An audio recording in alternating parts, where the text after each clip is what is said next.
بسم الله الرحمن الرحيم. الحمد لله نحمده ونستعينه ونستغفره ونؤمن به ونتوكل عليه ونعوذ بالله من شرور أنفسنا ومن سيئات أعمالنا ونعوذ بالله من شرور أنفسنا ومن سيئات أعمالنا ونعوذ بالله من شرور أنفسنا ومن سيئات أعمالنا من يهده الله فلا مضل له ومن يضلله فلا هادي له ونشهد أن لا إله إلا الله وحده لا شريك له ونشهد أن سيدنا ونبينا وشفيعنا وسندنا وحبيبنا ومولانا محمدا عبده ورسوله صلى الله عليه وعلى آله وأصحابه وبارك وسلم تسليما كثيرا كثيرا. أعوذ بالله من الشيطان الرجيم. بسم الله الرحمن الرحيم. يا أيها الذين آمنوا اتقوا الله وقولوا قولا سديدا. وقال النبي صلى الله عليه وسلم إنما الأعمال بالنيات وإنما لكل امرئ ما نوى أو كما قال النبي صلى الله عليه وسلم. صدق الله العظيم وصدق رسوله النبي الكريم ونحن على ذلك لمن الشاهدين والشاكرين والحمد لله رب العالمين. درود شریف پڑھیے.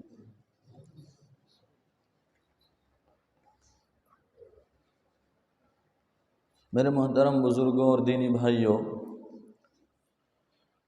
ہمارے اسلام کی بنیاد جو ہے 4 چیزوں پر ہے: عبادات، اخلاقیات، معاشرت اور آپسی معاملات جو ہیں. علامہ ابو داؤد کے مصنف جو ہیں، انہوں نے اپنی کتاب ابو داؤد شریف میں مقدمے میں لکھا ہے کہ مجھے 5 لاکھ سے زائد حدیثیں یاد ہیں.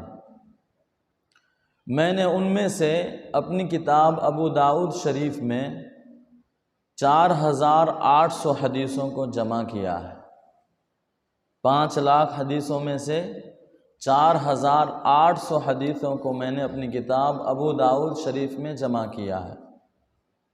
اور ان 4800 میں سے بھی میرے نزدیک 4 حدیثیں ایسی ہیں کہ اگر کوئی انسان اس پر عمل کر لے، 4 حدیثیں ایسی ہیں کہ اگر انسان ان پر عمل کر لے تو گویا کہ وہ حدیثیں جتنی آئی ہیں یا شریعت کے جو بھی معاملات آئے ہیں، گویا یوں سمجھا جائے گا کہ اس نے ساری ہی چیزوں پر عمل کر لیا ہے. وہ 4 حدیثیں کیا کیا ہیں، میں انشاءاللہ آپ کے سامنے انہی 4 احادیث کو پیش کرنے کی کوشش کرتا ہوں. پہلی حدیث جو ہم نے آپ کے سامنے خطبے میں پڑھی، حضرت عمر ابن خطاب رضی اللہ تعالی عنہ اس کے راوی ہیں. بلکہ حدیث کی کوئی بھی کتاب آپ لے لیجئے، صحاح ستہ جو کہ عالمیت میں آخری درجے میں پڑھایا جاتا ہے، دورہ حدیث شریف میں پڑھایا جاتا ہے. ان کے علاوہ چھوٹی سے چھوٹی حدیث کی کتابیں ہیں. کوئی بھی کتاب دیکھیں، اس کی شروعات جو کی گئی ہے، ہر مصنف نے، ہر محدث نے اپنی کتاب کی شروعات اکثر انما الاعمال بالنیات سے کی ہے کہ عمل کا دار و مدار جو ہے وہ نیتوں پر ہے. اور وَإِنَّمَا لِإِمْرِئٍ مَّا نَوَىٰ، اور ہر انسان کے لیے وہی ہے جس کی وہ نیت کرتا ہے۔ یعنی اگر وہ اللہ کے لیے نیت کرتا ہے کہ میں اللہ کو راضی کرنے کے لیے یہ کام کر رہا ہوں، رسول اللہ صلی اللہ علیہ وسلم کو راضی کرنے کے لیے یہ کام کر رہا ہوں، اپنی آخرت سنوارنے کے لیے یہ کام کر رہا ہوں، تو اس کے لیے وہی چیزیں ملتی ہیں۔ مطلب اللہ راضی ہوتے ہیں، رسول اللہ صلی اللہ علیہ وسلم راضی ہوتے ہیں، اور اسی طرح سے ان کی آخرت سنورتی ہے۔ اور اگر انسان کی نیت دکھلاوے کی ہو، انسان کی نیت دوسروں کے خوش کرنے کی ہو کہ بھئی فلاں آدمی خوش ہو جاوے، فلاں MLA خوش ہو جاوے، فلاں MP خوش ہو جاوے، ہمارے گاؤں کا پردھان خوش ہو جاوے، ہمارا استاذ خوش ہو جاوے، صرف یہی نیت ہے، اس کے علاوہ آگے اللہ کو خوش کرنا اس کے ذریعے سے اگر نیت نہیں ہے تو پھر اس صورت میں وہی چیزیں ان کو ملتی ہیں، یعنی یہ دنیا والے خوش ہوتے ہیں، اللہ ان سے خوش نہیں ہوتے، اللہ ان سے راضی نہیں ہوتے، اور ان پر ان کو ثواب نہیں ملتا ہے۔ تو پہلی حدیث جو ہے وہ ہے اعمال کا دار و مدار نیتوں پر ہے، سب سے پہلی چیز۔ اور جو ہم نے آپ کے سامنے شروع میں کہا کہ ہمارے اسلام کی بنیاد جو ہے 4 چیزیں ہیں، سب سے پہلی چیز عبادت ہے، اخلاقیات ہے، معاملات ہے، اور آپسی معاشرت ہے، آپسی رہن سہن ہے۔ تو یہ جو حدیث ہے ان باقی تینوں کے لیے، یعنی عبادتیں تو نیت کے بغیر تو کوئی عبادت ہے ہی نہیں۔ نماز پڑھتے ہیں، اس میں بھی کہا گیا کہ نیت کرنا ضروری ہے۔ ہم آتے ہیں سب سے پہلے سنت پڑھتے ہیں تو سنت کی نیت بھی کرتے ہیں کہ یا اللہ میں 4 رکعت سنت ادا کر رہا ہوں آپ کے واسطے، منہ میرا کعبہ شریف کے طرف، اللہ اکبر۔ فرض نماز پڑھنا ہو اس کے لیے نیت کرتے ہیں کہ یا اللہ میں 2 رکعت فرض نماز ادا کرتا ہوں جمعہ کی آپ کے واسطے، منہ میرا کعبہ شریف کے طرف، امام کے پیچھے ہیں تو ان کی نیت کرتے ہیں کہ اس امام کے پیچھے۔ تو بغیر نیت کے کوئی بھی عبادت، زکوٰۃ دیتے ہیں، نیت نہیں ہے زکوٰۃ کی، زکوٰۃ ادا نہیں ہوگی۔ ایسے ہی اٹھا کر مال دے دیا، یہ نیت ہی نہیں ہے کہ ہمارے مال میں سے جو زکوٰۃ نکل رہی ہے وہ دے رہے ہیں، بس یوں ہی دے دیا تو زکوٰۃ ادا نہیں ہوتی۔ حج کو گئے، کوئی نیت نہیں ہے تو اس صورت میں حج بھی ادا نہیں ہوتا، بس چکر لگا کر آ گئے۔ رمضان میں آپ نے کئی بار تقریر میں سنا، فضائل اعمال کی تعلیم میں سنا کہ اگر کوئی آدمی نیت کے بغیر ہے اور بھوکا رہ گیا تو اس کا صرف بھوکا رہنا سمجھا جائے گا، روزہ نہیں ہوتا۔ الغرض میرے بزرگوں، کوئی بھی عبادت ہے بغیر نیت کے عبادت نہیں بنتی ہے۔ تو اس لیے سب سے پہلی چیز نیت ضروری ہے کہ آدمی کی نیت درست ہو۔ اور نیت کیا درست ہو؟ میں نے ابھی بتلایا کہ نیت ہماری صرف اللہ کی رضا ہو، اللہ تعالیٰ کی رضا مقصود ہو، اللہ کو خوش کرنا مقصود ہو، اور اللہ کے حبیب صلی اللہ علیہ وآلہ وسلم کو خوش کرنا مقصود ہو، اپنی آخرت کو سنوارنا مقصود ہو، تو دنیا کے کام بھی اس میں بھی اللہ تعالیٰ نے ثواب رکھے۔ ورنہ اگر نیت نہیں ہے تو میرے بزرگوں، آپ نے کئی بار سنا بھی ہے کہ احد پہاڑ کے برابر بھی کوئی آدمی صدقہ کر دیتا ہے تو اس کا کوئی فائدہ نہیں، کیونکہ اس کی نیت ہی نہیں ہے۔ اور اگر کھجور کے گٹھلی کے برابر بھی کوئی صدقہ کرتا ہے لیکن نیت اچھی ہے، نیت ہے کہ میرا رب راضی ہو جاوے، میرے اللہ کا کام ہو جاوے، تو اس صورت میں اللہ تعالیٰ اس کو احد پہاڑ سے بھی بڑا ثواب عطا کر سکتے ہیں۔ تو گویا کہ یوں بتلایا جا رہا ہے سب سے پہلی حدیث سے کہ ہر چیز میں نیت ضروری ہے۔ اور ایک چیز ہمارے اسلام میں یوں سمجھ لیجئے کہ اسلام پر چلنے کے لیے جیسے مدارس ضروری ہیں، دعوت و تبلیغ ضروری ہیں، اسی طرح سے مکاتب ضروری ہیں، ان میں سے ایک چیز ہے خانقاہ، تصوف جسے کہا جاتا ہے، یعنی کہ شیخ کے ہاتھ پر اپنے آپ کو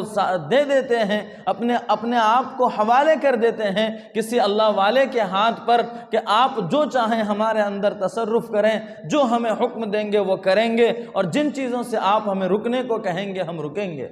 یہ تصوف ہے۔ تو تصوف کا خلاصہ بھی حضرت شیخ زکریا رحمۃ اللہ علیہ نے فرمایا کہ نیت کو درست کرنا ہے۔ تصوف جو ہے، یہ جتنے بھی دنیا کے اندر خانقاہی سلسلے ہیں، اس کا بھی خلاصہ کیا ہے؟ وہ یہی ہے کہ نیت درست ہو جاوے۔ دعوت و تبلیغ میں بھی جب ہم چلتے ہیں تو وہاں بھی سب سے پہلے بتلایا جاتا ہے کہ ہم اپنی نیت درست کر لیں کہ ہم کسی اور کے لیے نہیں نکلے، ہم اپنی اصلاح کے لیے نکلے ہیں۔ تو گویا کہ ہر مدرسوں میں جائیے، میں نے ابھی بتلایا کہ کتابوں کی شروعات ہی اسی حدیث سے ہوتی ہے، انما الاعمال بالنیات، کہ نیت کے بغیر کچھ ہے ہی نہیں۔ تو گویا کہ ہمارے اسلامی جتنے بھی شعبے ہیں، ہر ایک میں سب سے پہلی چیز جو ہے وہ نیت درست کرائی جاتی ہے۔ ایک واقعہ لکھا ہے حضرت شیخ الحدیث شیخ زکریا رحمۃ اللہ علیہ، فضائل اعمال کے لکھنے والے جو حضرت ہیں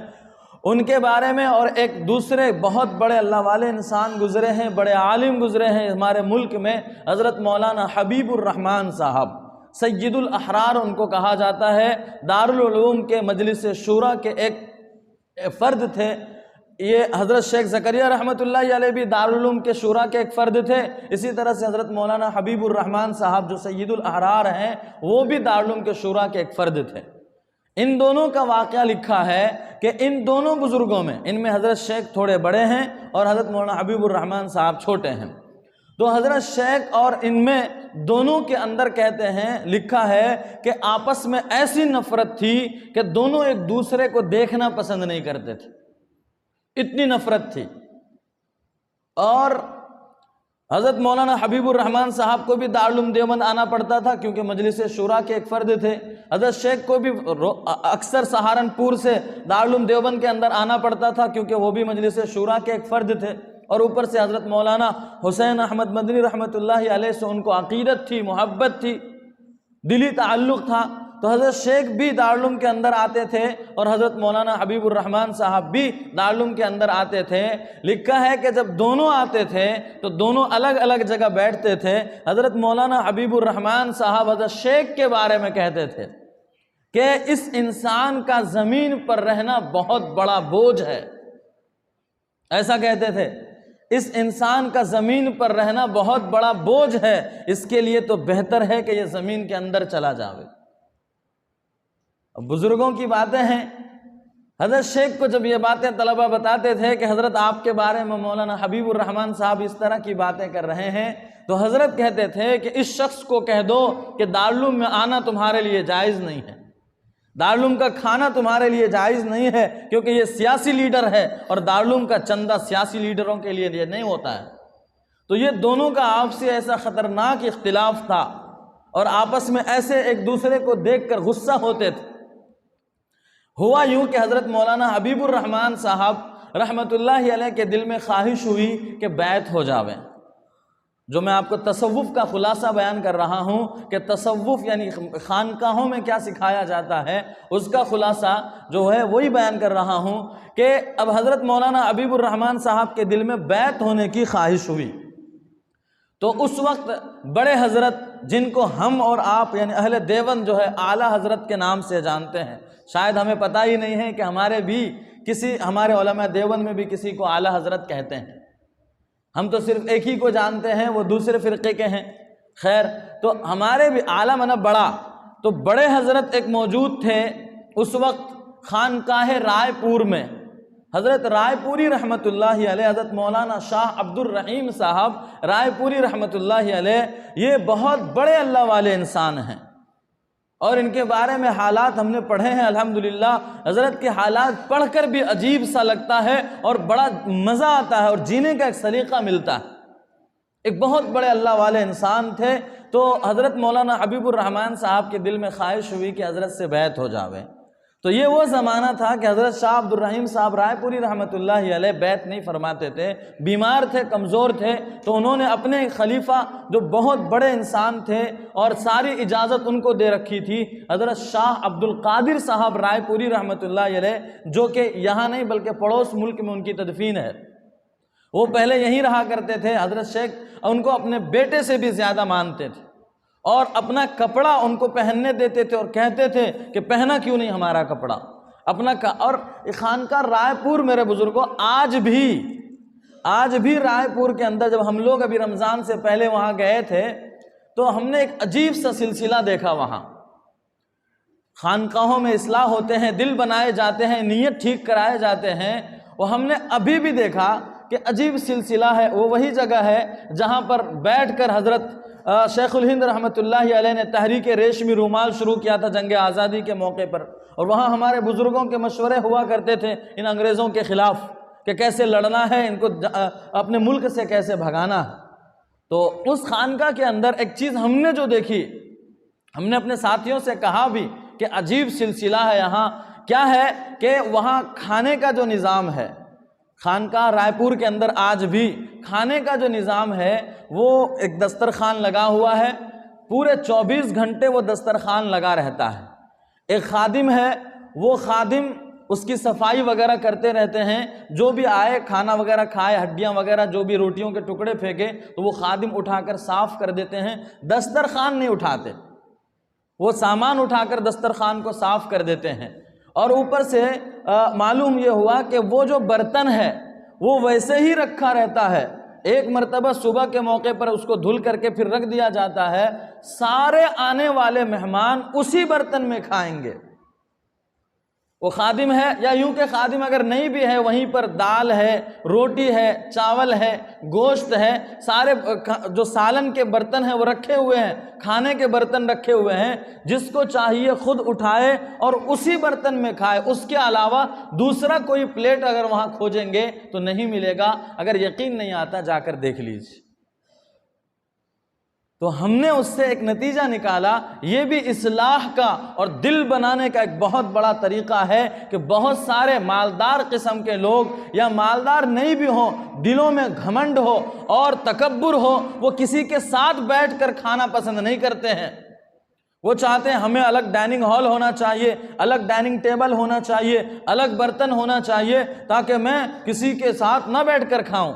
تو ایسے متکبرین کا علاج بھی آج اللہ نے وہاں لے رکھا ہے کہ بڑے سے بڑا کوئی بھی آ جاوے وہ اسی پلیٹ میں کھائے گا، چاہے غریب سے مزدور کیوں نہ آ جاوے وہ بھی اسی پلیٹ میں کھائے گا۔ یہ عجیب اصلاح کا نظام ہے، اور وہی کھائے گا۔ جھوٹا پسند نہیں ہے تو کھانا یہاں دوسری جگہ نہیں ملنے والا، وہیں کھانا ہے تو کھائیں، ورنہ اپنے گھر کو جائیں اور جا کر ہوٹلوں میں کھائیں۔ یہاں اگر کھانا ہے اور بابرکت کھانا کھانا ہے، خانقاہ رائے پور کا کھانا کھانا ہے، جہاں کے بڑے بڑے اللہ والے آ کر گئے ہیں اور گزرے ہیں، وہاں بھی اللہ والے سوئے ہیں، تو وہاں وہی اسی طریقے سے کھانا ہوگا، اپنے دل کو ٹھیک کرنا ہوگا۔ یہ آج میں نے جو بزرگوں ہم نے دیکھا وہ ہمیں آپ کے سامنے، تو یہ جب آج وہاں کے یہ سلسلہ ہے تو اندازہ لگائیے جب بڑے حضرت وہاں موجود ہوں گے تو کیا سلسلہ ہوگا۔ اس خانقاہ کے بارے میں حضرت مولانا اشرف علی تھانوی رحمۃ اللہ علیہ فرماتے ہیں کہ جب میں وہاں گیا تو وہاں جانے کے بعد مجھے ایسا محسوس ہوا، یا آج بھی وہاں اس خانقاہ کے اندر آم کے باغیچے ہیں، آم کے باغیچے کے اندر وہ خانقاہ ہے، تو حضرت تھانوی رحمۃ اللہ علیہ فرماتے ہیں کہ اللہ اللہ، یہاں تو آم کے درخت کے ہر پتوں سے اللہ کے ذکر کرنے کی آواز لگتی، ایسا محسوس ہو رہا ہے کہ آم کے درخت کا ہر پتا اللہ کے ذکر میں مشغول ہے، اتنی نورانیت۔ تو وہاں اس خانقاہ کے اندر جو حضرت شاہ عبد الرحیم صاحب رائے پوری رحمۃ اللہ علیہ تھے، حضرت مولانا حبیب الرحمن صاحب کو یہ شوق ہوا کہ ان سے جا کر بیعت ہوئے۔ جب وہاں پہنچے تو معلوم ہوا کہ حضرت بیعت نہیں کرتے، حضرت کے جو بڑے خلیفہ ہیں حضرت مولانا شاہ عبد القادر صاحب، ان سے بیعت ہونا ہے، بیعت ہو گئے۔ اور حضرت شاہ عبد القادر رائے پوری رحمۃ اللہ علیہ اور حضرت شیخ زکریا رحمۃ اللہ علیہ، ان دونوں کے اندر اتنی زیادہ گہری دوستی تھی کہ سہارنپور میں یہ مثل مشہور تھا کہ دونوں ایک گاڑی کے دو بیل ہیں۔ پہلے بیل گاڑی چلتی تھی تو کہا جاتا تھا کہ دونوں ایک گاڑی کے دو بیل ہیں، یعنی ایک کے بغیر گاڑی چل ہی نہیں سکتی، اتنی دوستی دونوں کے اندر۔ اب ان میں سے ایک سے بیعت ہو گئے۔ اب عجیب حال تھا حضرت شاہ عبد القادر رائے پوری رحمۃ اللہ علیہ کا کہ حضرت کے پاس جو بھی ملنے آتے تھے، چونکہ سہارنپور سے ہو کر جانا پڑتا ہے رائے پور، تو حضرت کے پاس جو بھی ملنے آتے تھے تو وہ ان کو پوچھتے تھے کہ شیخ الحدیث سے مل کر آئے ہو کہ نہیں آئے ہو۔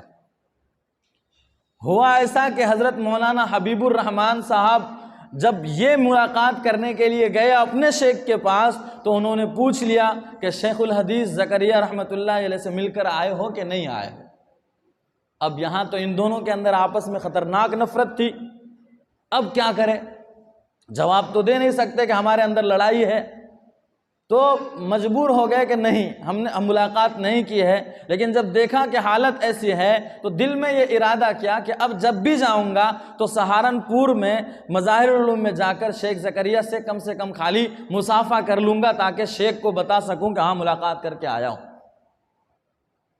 اب یہ بات ہو گئی تو ایک مرتبہ ایسا ہوا، پنجاب، پاکستان وغیرہ الگ الگ علاقوں سے، چونکہ سیاسی آدمی تھے، ہر جگہ دورہ ہوتا تھا حضرت مولانا حبیب الرحمن صاحب کا، تو ایک مرتبہ ایسا ہوا کہ وہ اس سارے علاقوں سے پھرتے ہوئے گھومتے ہوئے سہارنپور پہنچے، اور سہارنپور میں جانے کے بعد خادم سے کہا، خادم کا نام اس وقت جو خادم تھے ان کا نام مولانا نصیر الدین صاحب تھا، خادم سے کہا کہ ہمیں حضرت شیخ سے صرف مصافحہ کرنا ہے، دوسرا کیا بھی نہیں، بات نہیں کرنا، کچھ بھی نہیں کرنا، صرف مصافحہ کرنا ہے۔ اور میں نے بتلایا وہ اس وجہ سے کہ وہاں ان کے شیخ کو جواب دینا تھا کہ ہاں ملاقات کر کے آئیں،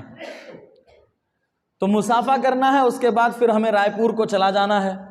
تو حضرت مولانا نصیر الدین صاحب نے جا کر حضرت دن میں جو تھے حضرت شیخ زکریا رحمۃ اللہ علیہ اپنے مطالعہ گاہ میں، یعنی لائبریری تھی، وہاں مطالعہ کرتے تھے،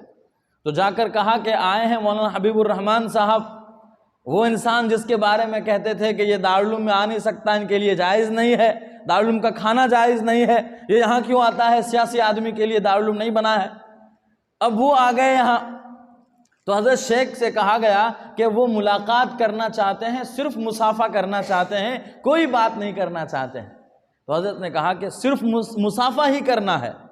کہا ہاں، اگر مصافحہ، حضرت نے کہا، حضرت شیخ زکریا رحمۃ اللہ علیہ، اگر مصافحہ نہیں بات بھی کرنا ہو تو کہہ دو میں مغرب کے بعد بات کرتا ہوں، ابھی بات کرنے کی اجازت نہیں۔ اللہ والوں کی ایک شان ہوتی ہے، وہاں بڑے سے بڑوں کی کمر ٹوٹ جاتی ہے، وہاں مالداری نہیں، وہاں تواضع کام آتے ہیں۔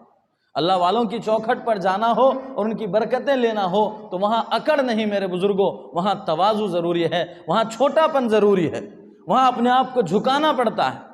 جب جھکتا ہے انسان تو اللہ، ایک مقولہ ہے عربی کا، من تواضع للہ رفعہ اللہ، کہ جو آدمی اللہ کے لیے جھکتا ہے اللہ اس کو اونچا کرتے ہیں، بلند کر دیتے ہیں۔ تو اللہ والوں کی چوکھٹ پر جا کر جھکنا پڑتا ہے،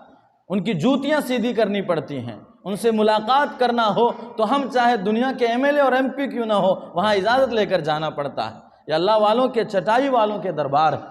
خیر، اجازت لی تو حضرت شیخ نے کہا کہ مصافحہ کرنا ہے تو مصافحہ کرنے کے لیے تیار ہوں، بلا لو۔ اور حضرت خود آگے بڑھ کر جو ہے اپنے مطالعہ گاہ کے، اپنے لائبریری کے دروازے پر آگے اٹھ کر کتاب کو چھوڑ کر اور آئے اور آ کر کھڑے ہو گئے، اور آنے کے بعد وہ حضرت مولانا حبیب الرحمن صاحب آئے، ملاقات کی اور جانے لگے۔ تو جاتے جاتے انہوں نے کہا کہ میں 2 دن کے بعد آپ کے پاس آؤں گا۔ حضرت مولانا حبیب الرحمن صاحب کہہ رہے ہیں 2 دن کے بعد میں آپ کے پاس آؤں گا، اور میرے پاس ایک سوال ہے، اس کا جواب مجھے 2 دن کے بعد لینا ہے۔ تو حضرت نے کہا کہ کیا سوال ہے، کر لیجئے ابھی ہی۔ تو انہوں نے کہا کہ تصوف کا خلاصہ کیا ہے، میں یہ جاننا چاہتا ہوں۔ یہ جو تصوف ہے یہ خانقاہی نظام ہے، ذکر و اذکار کرائے جاتے ہیں اور مراقبہ کرایا جاتا ہے، اس کا خلاصہ کیا ہے، ہمیں یہ جاننا ہے۔ یعنی وہ بتاتے ہیں بعد میں کہ انہوں نے یہ صرف اس لیے سوال کیا تھا کہ وہ کہتے ہیں کہ میں پورے سفر میں یہی سوچتے ہوئے آیا تھا کہ اگر یہ جواب دیں گے تو اس کے بارے میں پھر یہ سوال کروں گا، یہ جواب دیں گے تو اس کے بارے میں، یعنی کسی طریقے سے شیخ زکریا رحمۃ اللہ علیہ کو نیچے دکھاؤں گا، میں ان کو پکڑ لوں گا، میں بڑا شیخ بنا پھرتا ہے اس طرح سے۔ تو حضرت شیخ نے کہا کہ 2 دن کے بعد کیوں جواب لیں گے، ابھی ہی جواب لے لیجئے۔ کہا کیا جواب ہے، دے دیجئے۔ کہا کہ تصوف کا خلاصہ ہے نیت کو درست کرنا، نیت کو درست کرنا، یہ پورے خانقاہی نظام کا خلاصہ ہے کہ ہماری نیت درست ہو جاوے۔ اب وہ کہنے لگے کہ ایسا جواب دیا کہ میرے اوپر سکتہ طاری ہو گیا، خاموشی طاری ہو گئی، کہ میں تو سوچا تھا کہ یہ بولیں گے تو یہ پوچھوں گا، یہ بولیں گے تو یہ پوچھوں گا، یہاں تو ایسا جواب دیا کہ اس کے بدلے میں کوئی سوال میرے پاس ہے ہی نہیں۔ کہ نیت درست کرنا، اور واقعتاً کیونکہ حدیث کی شروعات جو ہوتی ہے انما الاعمال بالنیات سے ہوتی ہے، حضرت نے فرمایا، آگے چل کے حضرت شیخ نے کہ تصوف کا خلاصہ انما الاعمال بالنیات والی حدیث سے شروع ہوتا ہے اور جا کر آخر میں ان تعبد اللہ کأنک تراہ فإن لم تکن تراہ فإنہ یراک پر جا کر ختم ہو جاتی ہے اور آدمی شیخ بن جاتا ہے اور بڑا انسان یعنی اللہ والا کہلانے کے قابل بن جاتا ہے۔ کیا ہے کہ پہلی حدیث کے آدمی اپنے آپ کی نیت کو درست کر لے کہ ہماری نیت کے اندر صرف اللہ کی رضا مقصود ہو، رسول اللہ کی رضا مقصود ہو، آخرت مقصود ہو، اس کے علاوہ کسی کو خوش کرنا مقصود نہ ہو، چاہے کوئی بھی ہو۔ ہاں اگر کسی کو خوش کرنا بھی مقصود ہے، جیسے شاگرد اپنے استاد کو، ایک آدمی جس پر احسان کیا گیا اپنے محسن کو، اور اپنے شیخ کو مرید ہے، یا کوئی بھی جو بھی انسان ہے اپنے بڑوں کو وہ خوش کرنا چاہتا ہے، تو وہاں ضروری ہے کہ وہ نیت یہ کر لے کہ یا اللہ میں اس کو خوش کر کے آپ کو خوش کرنا چاہتا ہوں، کہ یہ میرے استاذ ہیں، انہوں نے مجھے علم دیا ہے، مجھے آپ تک پہنچایا ہے، لہذا آپ تک پہنچنے کے شکرانے میں میں ان کو بھی خوش کرنا چاہتا ہوں تاکہ یہ خوش ہوں تو دعائیں دیں میں آپ تک پہنچ جاؤں۔ مرید ہے اپنے شیخ کے بارے میں یہی نیت کرے کہ اللہ میں ان کو خوش اس لیے کر رہا ہوں تاکہ وہ مجھے ایسے راستے بتا دیں جہاں سے میں آپ تک پہنچ جاؤں۔ کوئی احسان مند ہے، ان پر احسان کیا گیا ہے، اپنے محسن کا شکریہ ادا کرے اور ان کو خوشی پہنچانے کی کوشش کرے۔ یہ حدیث پر عمل کرتے ہوئے کہ میرے نبی نے فرمایا یا اللہ کہ جو آدمی لوگوں کا شکریہ ادا نہیں کرتا وہ اللہ کا بھی شکریہ ادا نہیں کرتا، یعنی لوگوں کے احسان کو نہیں مانتا وہ اللہ کے بھی احسان کو نہیں مانتا۔ اللہ اسی لیے ہم اپنے محسن کو خوش کرنا چاہتے ہیں، اپنے بڑوں کو خوش کرنا چاہتے ہیں تاکہ آپ خوش ہو جاویں۔ تو نیت اگر ایسی ہے تو پھر جا کر آدمی کے ہر عمل کو عبادت میں شمار کیا جائے گا، ورنہ اگر میرے بزرگوں نیت میں کھوٹ ہے، نیت کچی ہے، تو اس صورت میں پھر اللہ تعالیٰ کے یہاں کوئی بڑے سے بڑا عمل کیوں نہ ہو وہ کارگر ثابت نہیں ہوتا۔ اسی لیے آخری ایک حدیث میں ہے کہ آدمی مسلمان ہے وہ بھی ایک عمل کرتا ہے اور کافر ہے وہ بھی ایک اچھا عمل کرتا ہے، دونوں کے عمل میں فرق کیا ہے؟ مثال کے طور پر ایک جگہ سیلاب آیا یا پریشانی آئی، وہاں پر مسلمانوں نے بھی خوب خرچ کیا اور غیر مسلموں نے بھی خوب خرچ کیا، تو دونوں کے عمل میں کیا فرق؟ انہوں نے بھی خیر خواہی کا کام کیا، لوگوں کے گھر بنا کے دیے، لوگوں کو راشن پہنچایا، لوگوں کو کپڑے دیے، لوگوں کو برتن دیے، مسلمانوں نے بھی یہی کام کیا، تو دونوں کے عمل میں فرق کیا رہا؟ تو اس کا جواب یہی ہے کہ مسلمانوں کے عمل میں چونکہ نیت اللہ کی ہے اسی لیے اس کا وہ عمل عبادت بن جاتا ہے، اور غیر مسلموں کے عمل میں نیت ہی نہیں ہے، وہ صرف دنیا کو بتلانا ہے کہ ہم نے اتنے لوگوں کی مدد کی، تو ان کے وہ اعمال ان کی عبادت نہیں بنتی، لہذا ان کو آخرت میں کوئی فائدہ نہیں ہوگا۔ پھر فائدہ یہ ہوگا، حدیث ہے، ایک حدیث میں فرماتے اللہ کے رسول صلی اللہ علیہ وسلم نے کہ جب آدمی نیک کام کرتا ہے، خیر خواہی والا کام کرتا ہے تو اس کا فائدہ مسلمان ہے تو آخرت میں بھی ملتا ہے اور دنیا میں بھی ملتا ہے، اور اگر غیر مسلم ہے تو آخرت میں تو اس کا کوئی ثواب نہیں، البتہ دنیا میں اللہ تعالیٰ اس کو اس بھلائی کا بدلہ ضرور عطا کرتے ہیں کسی نہ کسی اچھی چیز کے ذریعے سے۔ تو خیر میرے بزرگوں، آج کی بات کا خلاصہ جو ہم نے آپ کے سامنے شروع میں رکھا کہ 4 حدیثیں حضرت امام ابو داؤد رحمۃ اللہ علیہ نے پیش کیا ہے کہ آدمی اگر ان 4 حدیثوں پر عمل کر لے تو وہ گویا پوری شریعت پر عمل کرنے والا بن جائے گا۔ ان میں سے پہلی حدیث ہم نے آپ کے سامنے رکھی، پہلی حدیث ہے کہ آدمی اپنی نیت کو ٹھیک کر لے، ہماری نیت میں اللہ کی رضا مقصود ہو، رسول اللہ کی رضا مقصود ہو، آخرت کو سنوارنا مقصود ہو، دنیا والوں کو خوش کرنا اور دنیا کے بڑے سے بڑے لوگوں کے سامنے جھکنے کی نیت، اس سے اپنی اور اپنے نیتوں کو ٹھیک کرے۔ اللہ مجھے اور آپ کو ان باتوں پر عمل کی توفیق عطا فرمائے۔ وآخر دعوانا الحمدللہ رب العالمین۔